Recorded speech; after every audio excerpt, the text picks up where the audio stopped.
sumber daya manusianya banyak. Jadi kita bisa membuat Indonesia jadi lebih baik. Caranya gimana kontribusi kita untuk negara? Salah satu kontribusi saya adalah melalui VTube. Karena melalui VTube kita bisa membantu begitu banyak orang. Kita nggak cuma lihat diri sendiri. Kalau soal punya uang, ada penghasilan, dapat duit, sudahlah. Sudah pasti dapat, nggak mungkin nggak. Kalau nggak dapat, Anda nggak lagi di VTube itu namanya. Kalau Anda lakukan dengan serius, kalau Anda kerjakan, uang itu udah pasti ada. Pasti. Cuman masalahnya bukan cuma uang. Tapi apakah kita bisa membantu orang lain? Apakah kita bisa membantu tim kita untuk bisa sama-sama sukses seperti kita? Apakah kita bisa membantu tim kita untuk bisa merubah hidupnya? Nah, itu tantangannya. Nah, tantangan itulah yang mungkin saya akan ajak teman-teman semua. Jadi bukan hanya kita memperkaya diri, karena itu tidak penting.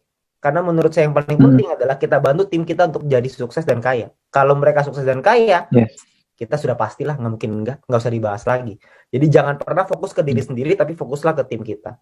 Nah, untuk itu Anda perlu belajar. Anda perlu belajar dengan mentor-mentor yang tepat. Gitu.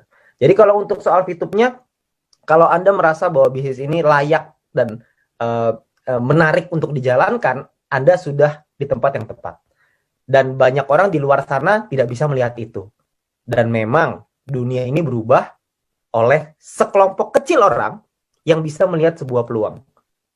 Mark Zuckerberg ketika membuat Facebook itu ditolak oleh teman-teman kampusnya. Tapi beliau tetap jalanin dan sekarang ada yang percaya, ada yang tidak percaya. Yang percaya sekarang menjadi salah satu orang terkaya di Amerika dan orang yang tidak percaya tentunya sekarang gigit jari. Nah, mungkin teman-teman kita juga sama. Orang melihat VTube dari sebelah mata. Tapi kalau kita bisa melihat VTube dari kacamata yang berbeda, kita bisa melihat peluangnya di situ. Selamat untuk Anda.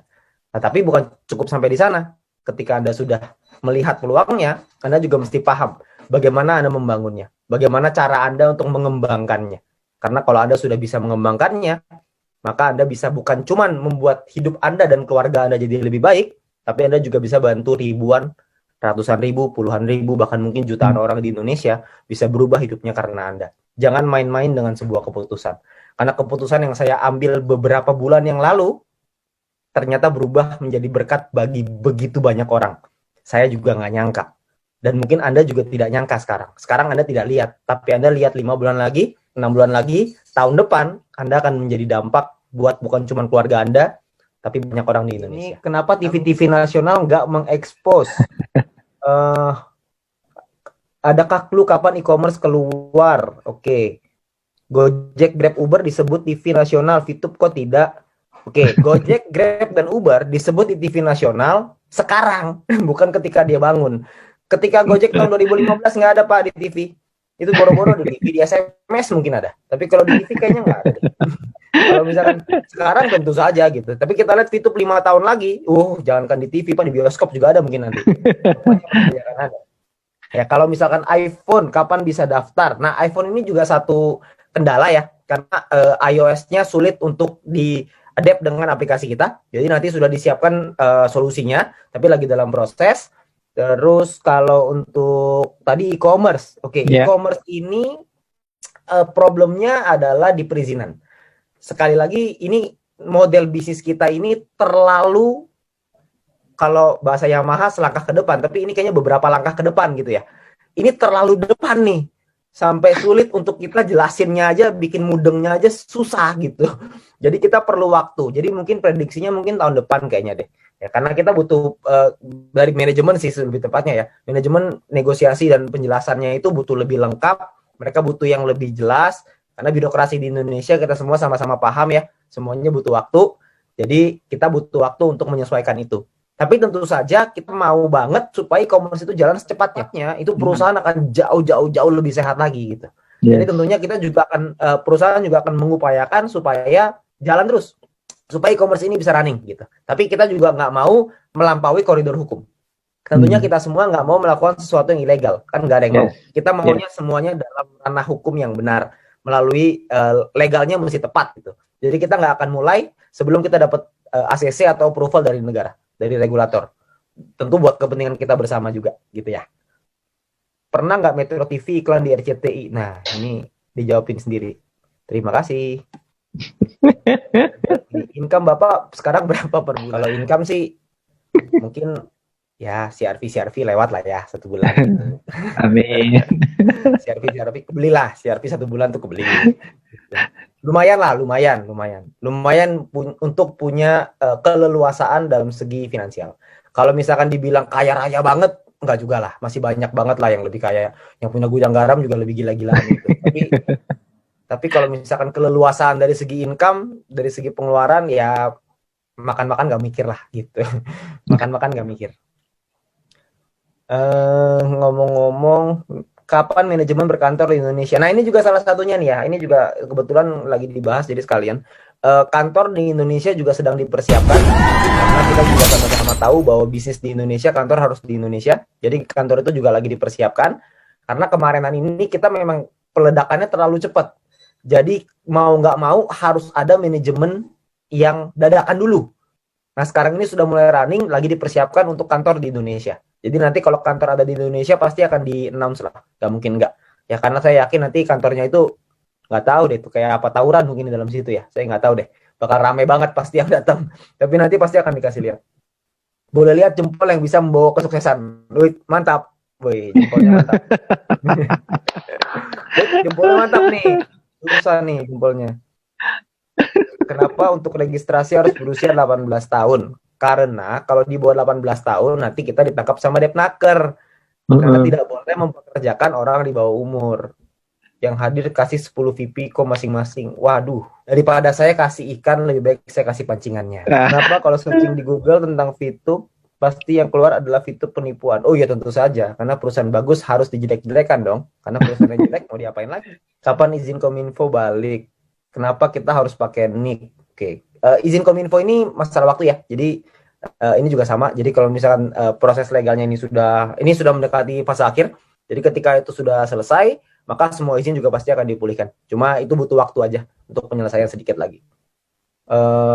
Jempolnya panjang banget ya, gak buntet. Makanya rezekinya panjang. Bisaan aja dulu waktu gua susah nggak begitu. Kenapa harus pakai nick? Karena kalau nggak pakai nick, nanti satu orang bisa bikin ID banyak banget dong. Karena kan harus diverifikasi apakah manusia atau robot, kan gitu. Kalau misalkan isinya robot semua kan pusing. Jadi kan harus ada KYC namanya. Jadi perlu ada yang diituin lah, yang dicek gitu. Ini udah gampang banget loh, cuma NIK doang. Harusnya tuh nggak begini nih. Harusnya tuh ada selfie-nya, ada fotonya, ada apa gitu. Harusnya ada beberapa lagi. Betul, betul.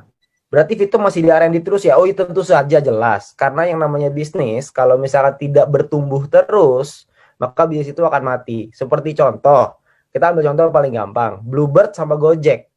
Siapa sih yang dulu yang punya Bluebird itu salah satu orang terkaya di Indonesia loh. Top 50 kalau nggak salah, terkaya di Indonesia. Sekarang, Bluebird ini ketika dibangun, itu gak ada yang berani melawan tuh. Taksi nomor 1 pasti Bluebird, gak ada lawannya. Ada Bluebird, Silverbird, GoBird, semuanya. Wheelbird juga ada di situ. Tidak ada satu orang pun yang bisa menyangkal bahwa Bluebird itu taksi nomor 1 di Indonesia. Nah, tapi ketika Gojek itu muncul, Gokar itu muncul, terjadi apa ya namanya ya? Terjadi ribut gitu antara Gokar, supir Gokar dengan taksi. Katanya ini nggak fair lah, apalah segala macam. Dari pihak Bluebird itu juga ngotot, tidak mau beradaptasi dengan perubahan, nggak mau ikutin dengan online. Yang terjadi adalah Gojeknya sekarang membeli sahamnya Bluebird. Jadi yang tadinya kompetitor, Bluebird tadinya di atas, sekarang Bluebird mau nggak mau bekerja sama dengan Gojek gitu. Jadi namanya bisnis harus terus berubah. Begitu juga dengan Vito, pasti akan ada perubahan. Kalau Anda tanya akan berubah atau enggak, dijamin pasti akan berubah. Karena kalau nggak berubah, kita akan punah. Yes. Jadi mau nggak mau harus seperti itu. Bapak sendiri menjalankan misi dengan modal 0,3 apa fast track? Ya tentu saja 0,3 Bapak. Zaman saya pertama kali bergabung, EC aja tidak dibuka. Tidak ada EC, mau beli sama Sopo. Tentu saja pakai gratis, mau pakai apa lagi? Dulu 0,3 tuh seru sekali loh. Betul, betul. Kita nunggu loh berbulan-bulan supaya dapat 0,3. Gila, launching tuh dengan semangat selesaiin, 0,3 pertama nih. Bangga dapat 0,3 itu bangga banget. Seneng banget kan pertama kali Pak Sandy. Bangga. Di tengah dengan kisruhnya ketika lagi di awal ya. Tapi 0,3 pertama itu seru banget. Ini terakhir ya. Kalau dapat calon VTuber yang kritis dan pernah telepon pihak OJK dan dapat info VTube termasuk entitas kali ini maksudnya ya. Entitas yang masih proses penarikan izin, itu kita gimana jawabnya Pak? Kalau saya nih, ini Anda perlu tanya lagi ya sama Pak Sandy ya. Kalau saya Kalau ketemu dengan orang yang sebegitu kritisnya, pengen tahu semuanya, pengen supaya telepon OJK lah, ntar dia telepon ke Kominfo lah, dia telepon ke presiden lah, semua mau ditelepon sama dia untuk memastikan supaya bisnis jalan. Gak taunya dia cuma mainnya misi gratis toh. Kalau saya boleh milih, kayak gitu biasa saya Nina boboin. Biar bobo aja, jangan dibangunin, karena repot. Karena lucu, orang itu mau ikut bisnis yang fresh. Yang namanya bisnis fresh selalu ada tantangan di awal. Selalu tidak mudah di awal. Kalau bisnis yang sudah established, bisnis yang sudah jadi, bisnis yang sudah kuat, legalitas gak ada lawannya, udah aman semuanya, ya Anda tunggu dulu 2 tahun lagi lah gitu. Mungkin beliau itu bergabungnya waktu yang tepat 3 tahun lagi dari sekarang.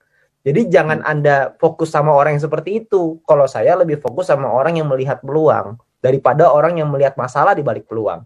Karena kalau ketemu orang yang nyarinya masalah, Anda kasih solusi, dia cari lagi masalahnya. Anda kasih solusi, dia cari lagi masalahnya. Anda nanya sama saya cara jawabnya gimana? Cara jawabnya adalah jangan dijawab. Kalau saya sih begitu. Makin dijawab, makin panjang. Jadi mendingan nggak usah. Kalau saya sih begitu ya, tapi Anda bisa tanya lagi dengan Pak Sandy. Mungkin Pak Sandy punya trik yang lebih mantep. Jadi thank you teman-teman semuanya. Saya udah kasih kesempatan untuk sharing di sini.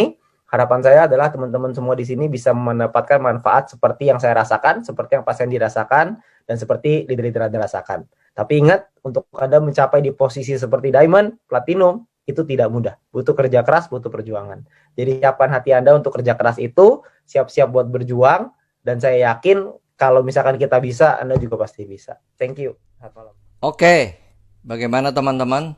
Sudah menyimaknya bukan?